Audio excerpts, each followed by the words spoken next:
అసలు ఏ విషయంలో మనకి గోల్ ఉండాలి?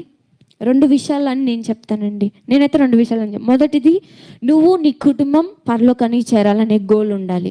ఆ యొక్క కోరిక ప్రతి ఒక్కరిలో ఉండాలి. నేను నా కుటుంబం అంతా దేవుని సన్నిధిలో నిత్యమైన పరలోకంలో ఉండాలి. ఎల్లవేళలా ఆయన మేము కుటుంబంతో కలిసి స్తుతించాలి అని ఒక గోల్ ఉండాలి. రెండవది, నా ద్వారా కొంతమందినైనా కానీ ఈ గ్రామంలో లేదంటే ఈ ప్రదేశంలో ఈ భూలోకంలో కొంతమందినైనా కానీ దేవుని ఎదుకు నడిపించాలి అనే గోల్ ఉండాలి. నా కుటుంబాన్ని నేను రక్షించుకోవాలనే గోల్ ఉండాలి మనకి. ఈ 2 గోల్స్ అనేవి మనకుంటే లోకానుసారమైన గోల్స్ అనేవి ఖచ్చితంగా దేవుడు నెరవేరుస్తాడండి. ఎందుకంటే ఇవి ఆయనకి ఇష్టమైన గోల్స్ కదా. దేవునికి ఇష్టమైన పని చేస్తే ఆయన మనకి ఇష్టమైనది అనుగ్రహిస్తాడు. అలానే ఈ గోల్స్ కూడా దేవునికి ఇష్టమైనవిగా ఉంటాయి.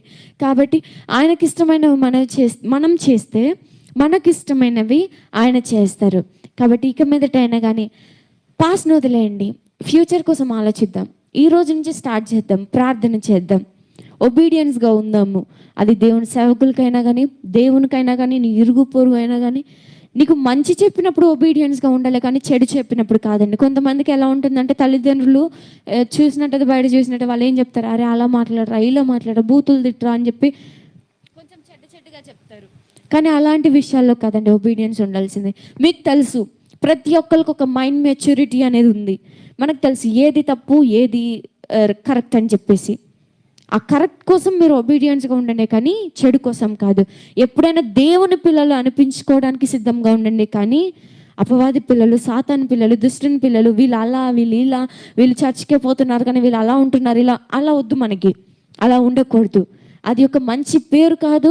దానివల్ల మనం దేవునామని మయంపరచలేము. ఆయన మనల్ని బట్టి ఆనందపడలేడు. దేవుని మన విషయంలో దుఃఖపడ్డారు అంటే మనకి అంతకన్నా చెడ్డది ఇంకెక్కడ ఉండదండి. అంతకన్నా కానీ ఒక బ్యాడ్ ఇంప్రెషన్ మనకి ఎక్కడ ఉండదండి. దేవుడు మన విషయంలో బాధపడద్దు, మనకి శాపగ్రస్తులం అయిపోతామండి. చూసాం, చాలామంది జీవితంలో చూసాం, ఎవరైతే దేవుణ్ణి బాధపెడుతున్నారో, ఎవరైతే దేవుని సేవకులను బాధపెడుతున్నారో వాళ్ళ జీవితాలు ఎలా ఉంటున్నాయో మీరు చూస్తూనే ఉన్నారు, అందరం చూస్తూనే ఉన్నాం. మనకు చాలా విషయాలు కూడా తెలుసు, మనం సోషల్ మీడియాలో కూడా చూస్తున్నామండి. మనం ఎవరైతే దేవునికి వ్యతిరేకంగా ఉంటున్నారో వాళ్ళ జీవితాలు ఎలా పోతున్నాయని చెప్పేసి. అది మీరు కానీ దేవునికి ఇష్టంగా ఉంటే ఎంతటి స్థితికైనా మీరు ఏది కోరుకున్నా కానీ దేవుడు మీకు ఇవ్వడానికి సమర్థుడు.